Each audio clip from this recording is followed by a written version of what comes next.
Hey guys, welcome back to Electrical Car Repair Live. Thank you guys for watching and subscribing to the channel. If you guys have a Mazda CX-7 the whole generation from year 2006 to year 2012, and you have Sunroof Moonroof, guys, and you're trying to find the fuse because your doesn't open or close, we'll show you where the fuse could be located, guys. Okay, we'll guys have more than 200 videos on Mazda CX-7 because our mission is to save you guys as much money as we can. So please subscribe to the channel, like the video, and leave a comment below, guys. Let us know what you think, if the video was helpful, or if you want to see any certain repair, if you have any problems with your vehicle. So let's go ahead, start on it, and show you where you can find the fuse for the sunroof, also known as moonroof, on your Mazda CX-7. On some models, guys, you may have two different fuses for the sunroof. One, will be on certain models, the other one will be for different models. So we'll guys show you which two of them it is. Let's start with the first one and then we'll go to the second one. So you need to go ahead, open the hood of your Mazda CX-7, and now, guys, let me show you where it's located. This is your fuse box next to your car battery. So right here now, you can see there is one clip on the top that you need to press forward. Then you need to get the box down and push forward as well. And it comes out. Now the fuse usually that we'll be looking at, guys, let me get something to point. Will be, guys, this is let me see now, first, second, third fuse, in that row. Third fuse right here.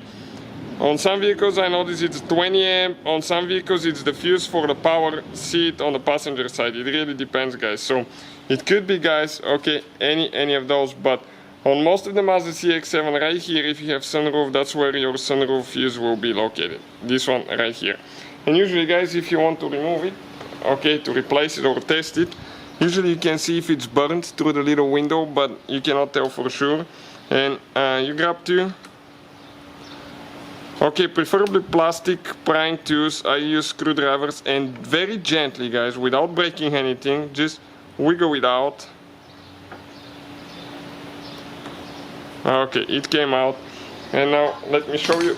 This is, guys, the fuse. So how you test those if you cannot tell for sure if it's burnt or not? I get, guys, a voltmeter. This voltmeter right here. And I'm going to set it to resistance. If you're guys on the market for a good meter, check this thing out, guys. It's definitely a good investment.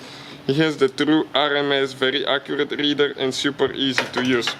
So if the fuse is good, when I touch the left and the right side of the fuse, I should get a 0 on the screen. You'll say that we have communication between the left and the right side.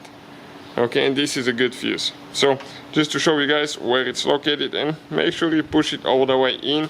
Also, guys, on some cars, it's not just the fuse right here. We have one more fuse that could be for the sunroof moonroof. This 20 amp fuse right here, that could be the one for them. So check this one as well, guys, because this could be the fuse for the sunroof moonroof. Check those if they're burnt. So hopefully, guys, the video will be helpful. Please, guys, hit that subscribe button for more videos, and see you guys next time.